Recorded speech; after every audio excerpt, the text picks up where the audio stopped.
Okay, guys, so today I'm going to take a little bit of time to explain my story. So, where it all started and how I got to where I am today. So, as some of you know, some of you don't, in 2025, I lost over 75 pounds.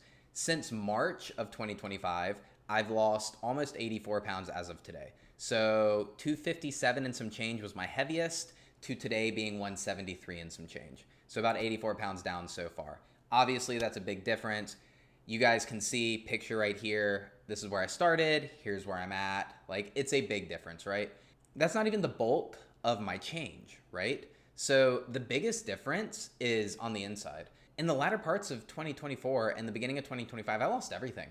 I lost my job. I lost all of my money. I lost my wife. I lost my kids. I had nothing. I didn't know what was going on. I didn't have a direction for where I was going. Everything seemed like it was the end of the road. And yet, in all of that, in all of the chaos, all of the uncertainty, in February of 2026, almost completely on the other side, we've got the body. We have the health. We have the fitness. We have the freedom, the happiness, the joy. And so, what I want to do today is I kind of just want to give you my story. Like, where did it all come from? What led up to like the inflection point where things really started to change and take a turn for the worse or the better, however you want to look at it, to get me to where I am today. So, strap in, follow along, and get to know me a little bit better. So, let's start at the very beginning. I was adopted.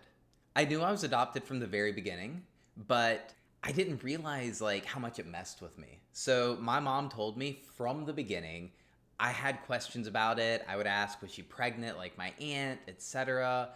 But at some point, it started to create these issues. There were questions that simply couldn't be answered. I knew nothing about my birth family, and I wasn't being told anything about my birth family. It was an act of love. It's how much she loved you. Like, she gave you up because she loved you. And objectively, that's correct. Like, best case scenario, I wasn't terminated and I grew up in a family that was obviously better off. However, that started to develop into behavioral issues. So, the very first major behavioral issue, of course, they happened before this. It was when I was about 8 years old. It was the trigger, the straw that broke the camel's back that started me in therapy. So, we had just gotten back from a vacation. She was going to go pick up the poodle from the boarding place. And I couldn't decide. Did I want to go with mom or stay at home with dad? And I was going back and forth. I would get in the car, get out of the car, get in the car, get out of the car. And they were getting frustrated, rightfully so, to the point where I blew up. They didn't blow up, I blew up. And that was the trigger. I remember I started therapy like the very next week. I'm 8 years old. Therapy's like taboo back then, remember? I'm 31 now, so 8 was a long time ago. And I was getting pulled out of school on like a Tuesday at 11 a.m. How do I explain that to people? I'm embarrassed and ashamed that I'm going to therapy, and I can't tell people because of that shame because they'll make fun of me. I'm an 8-year-old kid, right? And so I've been in therapy literally every week of my life since I was 8 years old. So that's where it all started. Of course, as I got older and as I grew, these outbursts got worse and worse. They matured as I matured. Even though I didn't really mature like a human should, as I got older, these escalations escalated. And so it turned in from just like tantrums to full on like verbal assaults to cussing people out, calling you names, just being incredibly spiteful and hateful with my words. So when I was in 11th grade, I ended up being sent to a therapeutic boarding school in Texas. My situation, if you watch any of the documentaries on Netflix or like Breaking Code Silence, very similar to that. It's not a great place. I went to a place called Heartlight Ministries in Hallsville, Texas. And a couple things to note: when we would get in trouble, we would have to wear orange jumpsuits and work community service hours. So if I said a cuss word, 4 hours in an orange jumpsuit of doing like the landscaping. If I left a bath towel on the floor, 8 hours in an orange jumpsuit. I was there from October of 2011 to December of 2012. I was there for a total of 14 months. Online, they advertised it as a 9 to 12 month program. I dotted my I's, crossed my T's, did my P's and Q's in the beginning, but eventually it was obvious that I wasn't going to get out of there anytime soon. And so I quit following the rules and I ended up getting in a lot of trouble while I was there. So 9 months, 12 months, 14 months. I finally graduated and got to go home. So while I was there, we were doing online schooling, and I actually graduated high school early. So a whole semester earlier than my class, right? So I got done with high school in December of 2012, and my class wasn't going to get done with high school until spring of 2013, right? So my first semester in college, based on my age, would have been fall of 2013. I got given an ultimatum when I got out of Heartlight that I could either get a full-time job or go to college early. I didn't think it made sense to go to college early, so I got a full-time job. I started landscaping. It's a job, right? I didn't love it. I got paid cash. It is what it is. Fast forward, I go to college. I go to Elon University in Elon, North Carolina, up near Burlington, Greensboro, High Point, kind of up that direction. And it was an amazing experience. It's the first time that I had real freedom. It's the first time that I didn't have these helicopter parents standing over my shoulder. And what do you think happened? Well, of course, I went wild. I started drinking, started partying, started doing all these fun, maladaptive behaviors, but I took it to the extreme.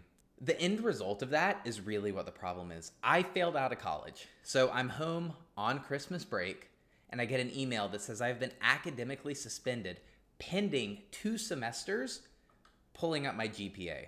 So that meant spring I couldn't go back and summer I couldn't go back. So the earliest I could go back is fall of 2014. Well, what am I supposed to tell my parents? I can't go back. I don't have my dorm. I got to move out. Like, what's going on? So I tell them. I broke down. I was embarrassed. I was ashamed. Everything that I had believed about myself subconsciously, that I was worthless, I didn't deserve anything, I was a failure. Now it's come to a point. I have failed. I failed out of college. Who fails out of college? Well, I did. And now I have to confront that reality. We go back, we clean out my dorm. It's like a totally different world. It's the first time that I've actually been on campus sober since week 1. The entire time I was there, I was drunk or high.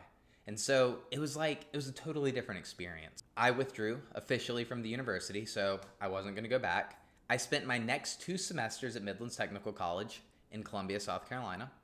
And I pulled my GPA up to where I could go back to a college, but I had already withdrawn from Elon, so that's not where I went. In the summer, I started dating this girl from Hickory, North Carolina, and she went to Lenoir-Rhyne University. In my grand wisdom and intelligence, I decided to go to school. I followed her to school. I applied, got accepted, enrolled, moved up there. This was my first really serious relationship outside of some here and there in high school and stuff like that. And it's the epitome of unhealthy, right? It was a disaster. It was toxic, enmeshed, codependent, and ultimately it ended in disaster. So I started using, I'm 21 years old, I'm using testosterone, and it didn't come from a doctor. I don't really know what I'm doing, and one day I inject into a vein. Well, what that ends up doing is like messing everything up. So I call 911 because I can't breathe. I've got pins and needles in my body. I'm actually bleeding a lot from where I pulled out the needle, but the shortness of breath and the just pounding of the heart, it was crazy. And so I go to the emergency room. I'm there for about 17, 18 hours. They're making sure like my heart's not going to stop. And then I go to my primary care doctor in the next week or so. We do some heart tests. It's not looking good. The guy tells me like right then and there, you're going to be lucky if you live to the age of 30. It's not a good diagnosis, my friend. So now I've got a cardiologist, an endocrinologist, and what ended up happening was left ventricular hypertrophy. And as a result, my ejection fraction was trash. They actually told me it was about the same as like an 80-year-old man. We did like therapies after that, but a lot of the stuff that would have been good for my hormones, I couldn't take because of my heart. And so it is what it is. Good news though, I'm 31 years old now. So we've made it past 30, and actually I was cleared from the cardiologist years ago. So body's amazing. Take care of yourself. We're good to go. And I am incredibly grateful for that. So we fast forward, I study abroad in Costa Rica. That is my last experience with Lenoir-Rhyne. So because I broke up with this girl, I transferred from Lenoir-Rhyne University to the University of South Carolina. And at the University of South Carolina, things are kind of what they are, right? It's the same old song and dance. The same maladaptive behaviors and patterns that existed when I was a child, they still exist now. I continue to partake in reckless behaviors. I have a hard time with commitments. I can't finish what I start, and I'm not good at accepting consequences. And what I mean by that is I don't really care what the outcome is, right? If I just don't feel like doing it, screw it. Who cares? And that is reflected in every part of my life up to this point, right? Like straight A's or straight F's, nothing in between.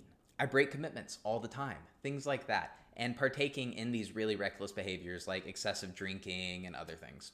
We're at the University of South Carolina. I study abroad in Spain, and I go to a language school. It's a 1 month program, full immersion, no English is spoken at this school. I'm in these really advanced classes, and I'm loving it, and I am vibing. But I'm also loving some of the parts about Europe, like the clubs. They don't close until 6 or 7 in the morning. And again, my personality, I liked it a little too much. About 9, 10 days in, I'm drinking like 24/7. And I get alcohol poisoning. And so I'm taking a shower on Christmas Eve, getting ready for like mass and dinner with my host family. And I get really dizzy. Like I like can't stand up. I'm in the shower. I've been sleeping all day, trying to like sleep off the hangover. And then I need to use the bathroom. But there's blood in my stool. Like I pass blood. So I'm dizzy, I pass blood. I'm like, this is not good. So I go talk to my host dad. And we go to the emergency room. I have alcohol poisoning. Now, it's an interesting place. It's definitely different than the US. So there were no vacuum chambers with which they pulled blood. The needle was ginormous. They manually drew back the syringe, and they actually took the blood way down here, not in like the pit of my arm, not in my armpit, but like way down middle of my forearm. So the whole thing was kind of wild, but ultimately I was okay, and I got kicked out of the program. A zero tolerance policy for drugs and alcohol. Obviously everybody was drinking, but I got caught because I had to go to the emergency room. So it's Christmas Eve. I don't get to go back to my host family's house. I pack up and I'm on my own. So I go to a hotel. I've got some friends that come hang out with me at the hotel. I've got a flight booked for the next day, and I fly from Granada to Madrid. From the suppressed immune system from drinking nonstop and the alcohol poisoning, I get very, very, very sick. And my flight from Granada to Madrid is also late. And so I'm at risk of missing my flight, and I'm going as fast as I can, but I'm really short of breath because I'm really sick. And so I end up missing my flight from Madrid to Charlotte. And so now I have to get a hotel in Madrid. And the next available flight isn't for 2 days. So I've got to spend 2 nights in Madrid by myself, alone, no friends, no family. It's Christmas. It's not great. And so I'm also very sick. So I didn't get to enjoy Madrid. We fast forward. I'm back in the US and I'm getting to my parents' house. And they've staged an intervention. They've hired a specialist, an intervention specialist, to come and intervene. Surprisingly, he actually advocates for more separation with me from my parents. And so he convinces them that I need to have a rental house close to the University of South Carolina. And there will be rules and stipulations for me to be able to enjoy it, such as I have to have a breathalyzer, I have to take like drug and alcohol tests, etc. But now this man is my like adult babysitter. So he randomly pops by, he randomly checks in, he'll call me, randomly ask for a breathalyzer, randomly have me do a drug test, an alcohol test. And that's kind of the story of my life for the next little bit. So that was like January of 2017, and he was a part of my life until like March of 2018. So now we're in 2018, like life's picking up, life's getting kind of better, right? I have been kind of in and out of the fitness industry and the fitness space and the gym culture throughout this entire time. I got introduced to the gym in 2013. I started doing CrossFit in 2013 when I failed out of college the first time. And I got really into it. I started coaching, and then something would happen and it would derail my life. I would gain a bunch of weight, I would get really fat, get really unhealthy, and that cycle kind of cycled back and forth. Well, 2018 rolls around and things are going really well. And they're going so well that I actually moved to Austin, Texas to pursue fitness as a profession. At this point in my life, I thought I was hot stuff. I was super cocky, and I really wanted to compete professionally in the sport of CrossFit. So I moved to Austin to follow kind of that whole crowd, right? It was the fittest and the healthiest I'd ever been. I was mentally very sharp. I was super happy. I had friends. I was hanging out with people. I was super fit. Very close to aesthetics where I'm at now, but I was actually a lot fitter. So my physical fitness was better, even though my aesthetics are actually better now. Life happened and I got derailed. So at the end of that summer, I came back to the University of South Carolina because I wasn't done with college. But the precursor to that was I had to testify in a court martial. And that was tough. That was stressful. It was chaos, and I'm not going to go into the details, but I was really, really stressed getting up on the stand and testifying about what had happened. And from there, I gained like 40 pounds in 2 weeks. Obviously, a lot of that is stress, a lot of cortisol, a lot of water retention, but it derailed me. And I got fat. And I started doing all these really maladaptive behaviors again. Started drinking, started going out, started partying, just down this path again of destruction. Now, let's fast forward again. I know we keep fast forwarding, but let's fast forward again to spring of 2019. These behaviors haven't stopped. Arguably, they've just gotten worse. I meet my ex-wife. I'm in a really bad spot. She's in a really bad spot. And together, we are like the perfect match. It's almost like staring into a mirror. We obviously like vibed because we were so similar, because we were in such a similar situation. But a couple things that really stuck. We wanted similar things out of life. We were both struggling in life. We had similar-esque childhood experiences, and we both wanted kids. And so it was the perfect storm. So we meet. Within a week or so, I've moved into her house. Within 2 weeks, she's come off of birth control. And within a month, she's pregnant. She's a fertile turtle, and obviously things are working well for me too. So the pregnancy, we decided to get married. We get married May 21st, 2019. I met her in March. So it was a quick turnaround. Memorial Day weekend, she miscarries. But we're married. And so we try again. And eventually we have our first child in November of 2020. And then we have our second child in June of 2022. So I have 2 daughters. Now my oldest is 5, my youngest is 3. But back to the story, right? My marriage was a disaster. We met each other when we were in a bad spot, and it didn't allow either of us to heal. And so it was a struggle the entire way through. I did not continue the pattern of oscillating between like healthy and unhealthy. Now it's just straight unhealthy. I was getting fatter and fatter and fatter. Ultimately up to the point where I was 257 pounds in March of 2025. But it wasn't just the weight that was the issue. I was also drinking a lot, like a lot. And that was contributing to not just the physical disease, but also the mental disease. It didn't help. And then on top of that, I started working at my family's business. So my family's construction company, they did highway guardrail in North Carolina, South Carolina, and Georgia. They were a guardrail installer. And I started working there. I started at the bottom, and now I'm here. I worked there from June of 2019 until September of 2024. My ex-wife also worked there. Not as long as I did. She came on about 2 years after I started. But we both worked there. And all of the distress that existed in my home growing up, and all of the stress that existed in my home as an adult, all culminated into this disastrous environment. And ultimately, like, it's all my fault and all my responsibility. And it's what forced me into this era of change. But it brewed for a long time before it exploded. So that came to a point towards the end of 2024. So in August of 2024, my ex-wife, she quit. And 2 weeks after she quit, I got fired. My mother fired me, rightfully so, but it was hard. We put our house on the market. It took about 3 months to sell, and we moved to Florida.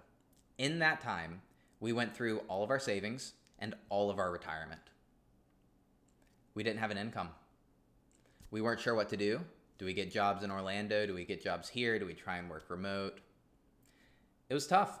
I started trying to sell life insurance, as many people do, and that was one of my fatal flaws. I didn't know how to talk to people. I didn't know how to talk at all, let alone calling people, strangers on the phone, trying to sell them life insurance. And so I developed a lot of skills in that time, but I never got efficient or effective at closing deals or like selling life insurance. We sold a policy here or there. I sold a couple policies, but nothing that we could live off of. And so we just kept eating through our money. Well, our house closed in January of 2025. And that gave us a little more than $100,000 in cash that we were able to move to Florida. So me, my ex-wife, my two daughters, and our babysitter who turned into a live-in nanny, she moved with us to Florida. So we all moved to Florida. We stay in a hotel for about a week while we find a rental house. And we found a rental house right outside of Orlando. I loved the house. I loved the area. I loved the neighborhood. It was amazing, but it was really expensive. And so while we continued to try and work, we were burning through that cash because we were not able to supplement that income. Well, fast forward to April, and we're almost completely out of money to the point where we can't afford to keep our nanny anymore. And so we talked to my parents about, hey, can the girls come stay with you for 2 weeks while we continue to try and work and build our business? That way, like, we don't have to pay the nanny. They said, of course. So we dropped the girls off with my parents on April 11th in Brunswick, Georgia. They meet us halfway. 2 weeks come and go, and we're still not much better than we were. So we call mom and dad, hey, can you watch them for another week? Of course. Same thing. Hey, can you watch them for another week? Same thing. Well, now it's been 4 weeks, and we still don't have any more money. But now rent is due again. It's a monthly lease, and it's expensive, and we can't afford it. So we have to move out of the house in May of 2025. In that, if we backtrack a little bit, for about a month, I've been going down to Naples, Florida to learn how to train dogs, right? So the person that I bought this dog from, Nala, who trained her, he decided to take me on as an intern to learn how to train dogs so that maybe I could try and make some extra money. And so I was going down there every week to learn how to train dogs. In that, when we moved out of our house in Orlando, me and my ex-wife went down to Naples together. While I had been in Naples, I had been doing a combination of couch surfing and staying at really cheap hotels or motels. And at this point, I was staying at one of my friend's houses on her couch. When my ex-wife got down there, that just kind of turned into we overstayed our welcome. And so that really damaged the friendship. It also really put more stress on the relationship between me and my ex-wife. And we ended up having to go sleep in our car. So we slept in the Wagoneer. We had two cars. I had a Toyota Tundra. She had a Wagoneer. And so we slept in that Wagoneer in the Crunch Naples parking lot for like 3 or 4 nights. And that was tough. I'd never done that before. We had a very different life a few months ago. And that just added to it, right? We're sleeping in the car. We've got 3 dogs. Like it's not great. Ultimately, she ends up leaving. So April, we lose the kids. May, we lose the house. End of May, my ex-wife leaves. And then in June, to top it all off, my parents file a suit against us for custody of the children. And they get granted custody of the children. And that's still ongoing. So when I say my life fell apart, I'm not kidding. I lost everything. All my money, my house, my kids, my wife. I had nothing. All of that has led me to exactly where I am today. So that's my story.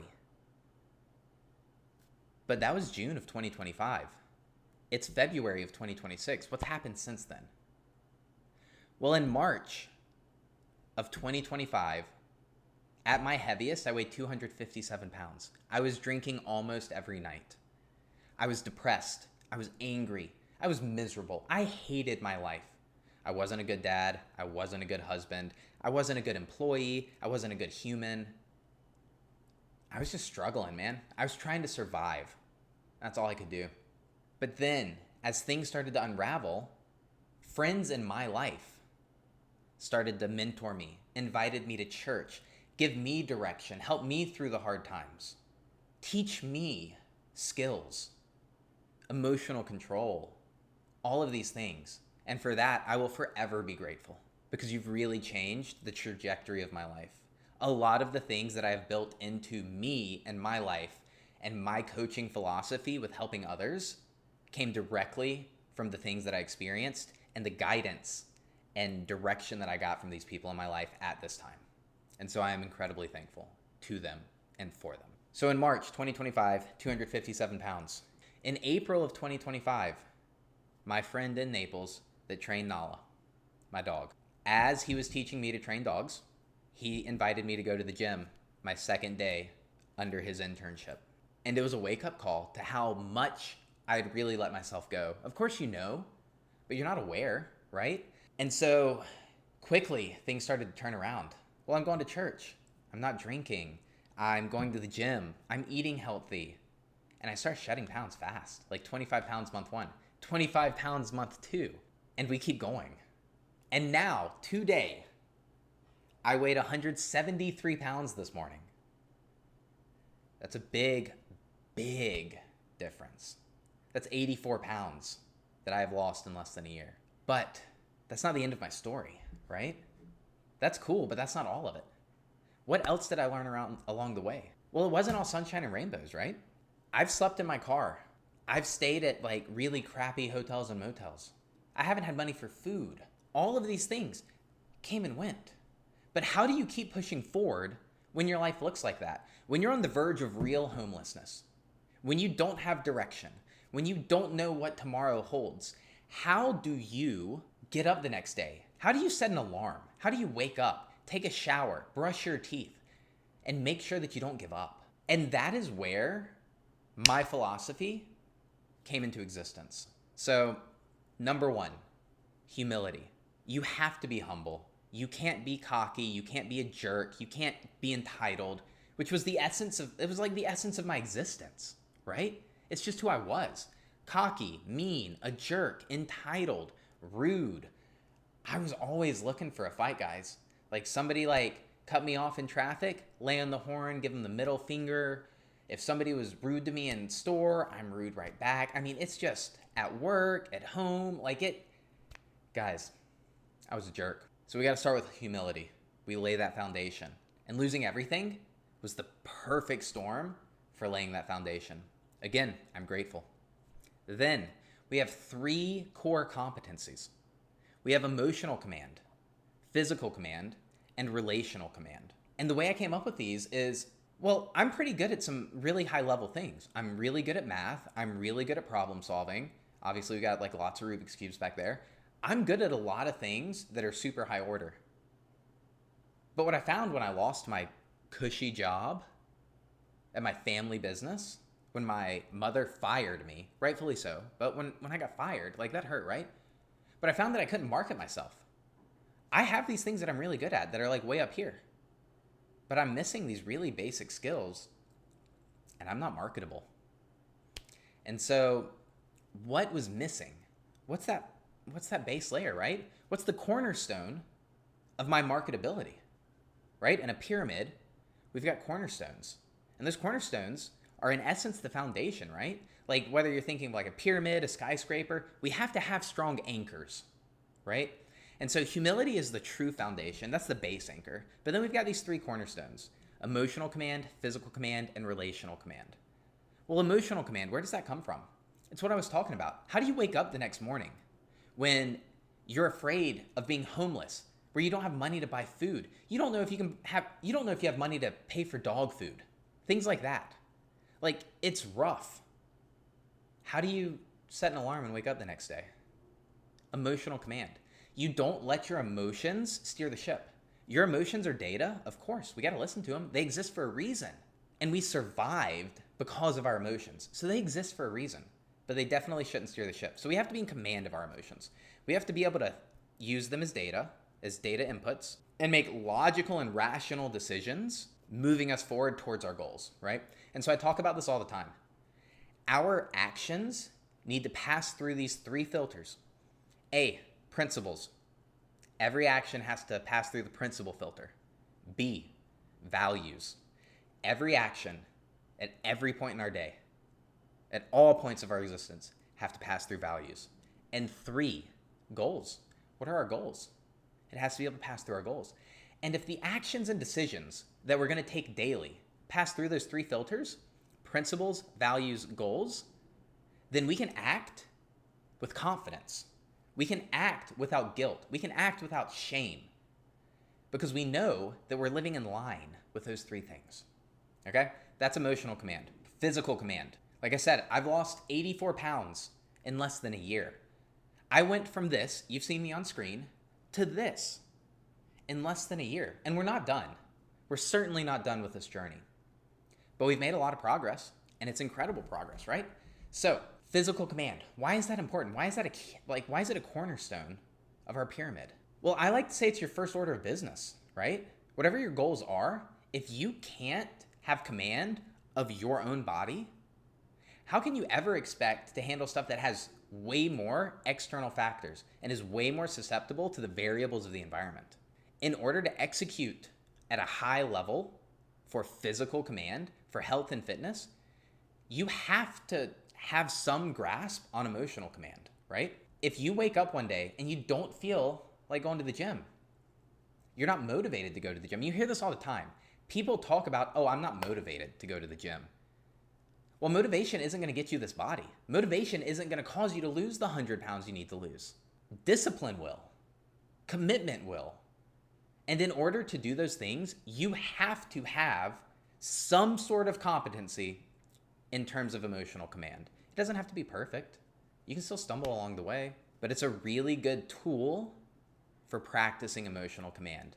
They fit together exceptionally well. Added benefit, as you get healthier, as you lose the fat. Think about it. Fat is inflammatory.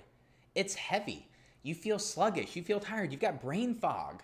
It's contributing to these poor life choices, whether you like it or not. The healthier you get, the easier it's going to be to stack wins moving forward. It's just the way it is.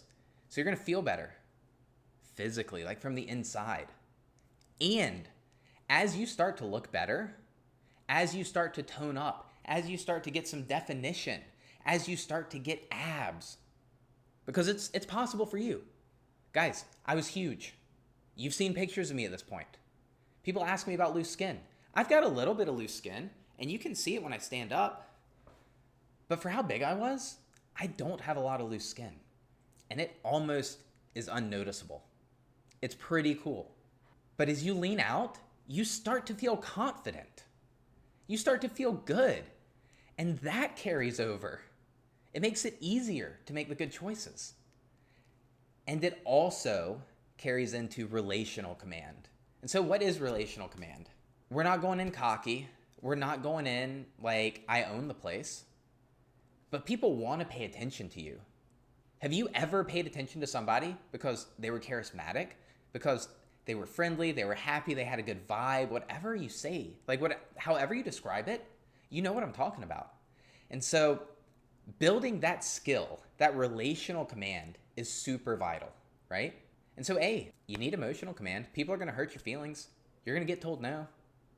And you can't let that wreck your progress. You can't let that keep you from knocking on the next door, making the next phone call. So you got to have some emotional command. Physical command. Like I said, the better we feel and the better we look, the easier it is to project that out into society. And the more engaged people are going to be with us. And also, think about this. When you go to a job interview, your ability to influence that relationship is key. They need to like you and think you're competent, right? You may be competent, but if you blow the interview, are you going to get the job? Absolutely not. Having relational command is key. It's key in your work environment, at your home with your spouse, at home with your kids. In every situation, your ability to influence a relationship is vital. And so once we have these 3 core competencies built on top of humility, so humility is our base, and we've got 3 cornerstones in our pyramid: emotional command, physical command, and relational command.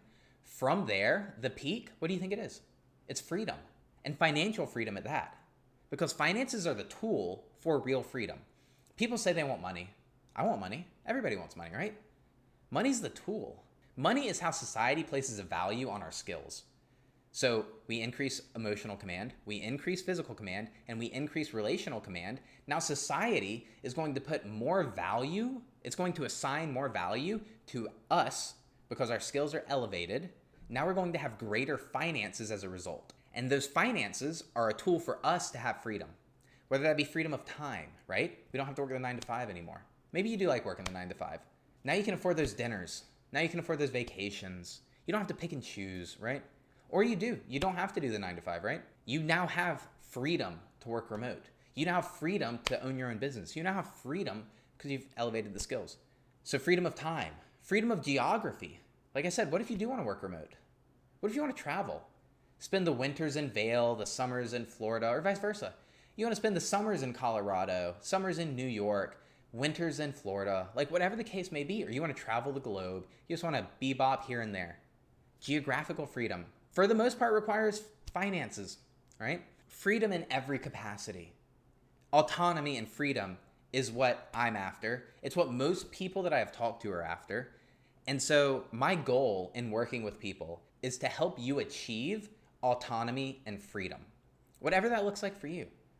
Maybe financial freedom, freedom of time, freedom of geography, freedom of just your body, right? Like you just want to go to the beach and take your shirt off and feel good. Or you want your spouse to be attracted to you. You want your partner to be attracted to you when you're naked, right? Like looking good and feeling good naked, that's a pretty awesome goal, right? We want to be proud of what we got. There's nothing wrong with that. When I work with people, that's my goal. We talk about goals, we talk about principles, values, and we figure out like what's our long-term goal? What's our end goal? And now we reverse engineer all the way back down. It can be as lofty as a goal or as low of a goal as really makes sense for you, right? It's your life. Let's just get you there. And so, guys, that's my story. That is my background. And that is how I got to where I am today. Now, what I'll close with is a lot of people think that you can only achieve success, physical success, financial success, through mind-numbingly arduous, difficult, effortful work. And there's like a little bit of truth to that, but it's not always the same as like what most people think, right? So for me, in my role at my family's business, I was a systems guy, right? I'm a really good problem solver. The way I approach solving every problem is what's the lowest hanging fruit with the highest ROI, right? We go out to the orchard. I've got an orchard. I got like 53 trees in my orchard.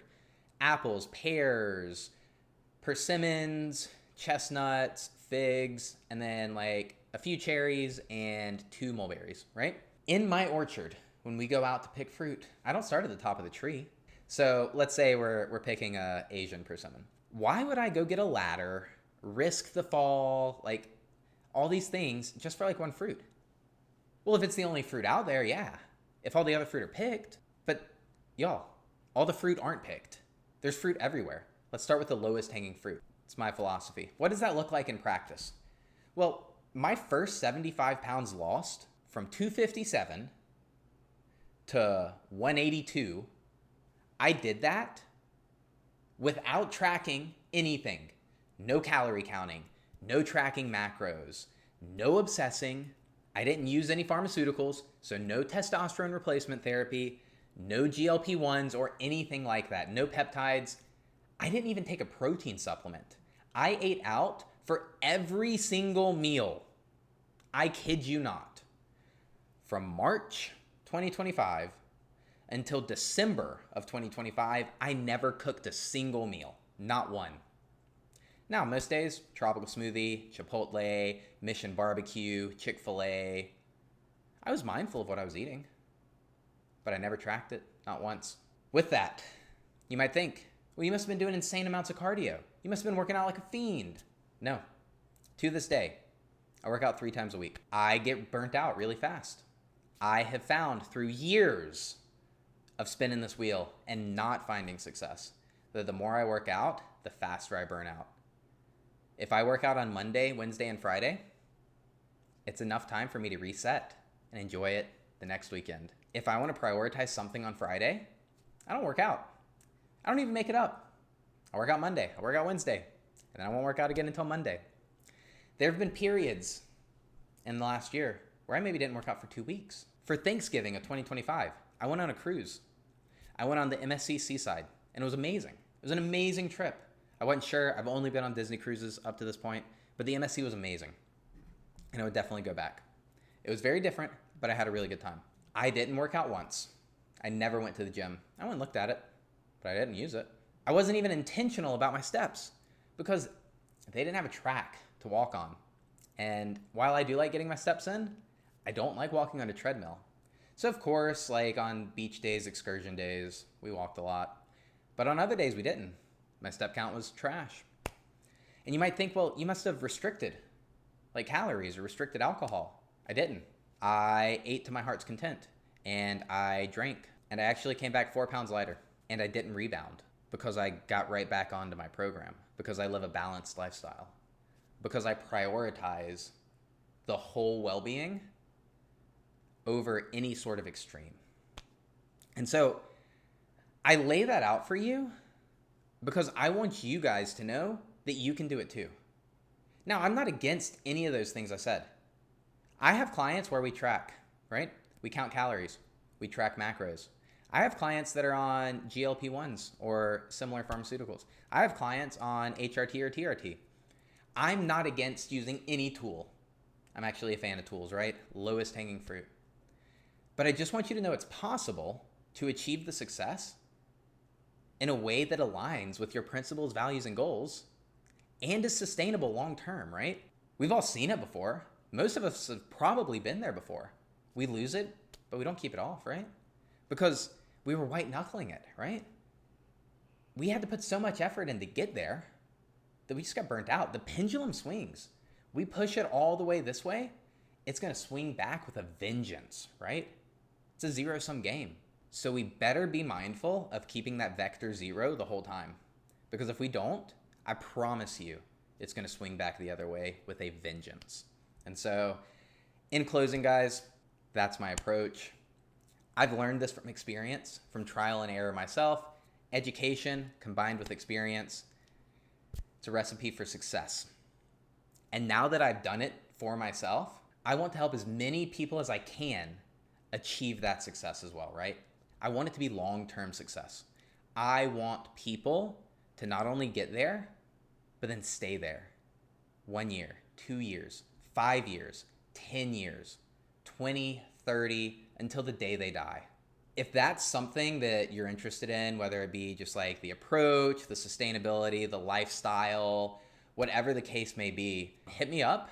The link to my page is in the description. From there, you can kind of see everything from all of my socials, my application. I have a free community where you can actually join and be a part of it and get a taste for it and everything like that. And so anything, guys, I really am here to help you out. I struggled so much through just an astronomical part of my life. For 30 years, I was in pain and struggling on this planet. And it took a catastrophic level event to make the change, but we're here now. And I don't want people to suffer as long and as hard as I did. I want to help people get to where I am without all the pain. So if that sounds like you or sounds like somebody you know, send them my way. Like, just hit me up. Let's chit chat. Let's figure out if we're a good fit and go from there, guys.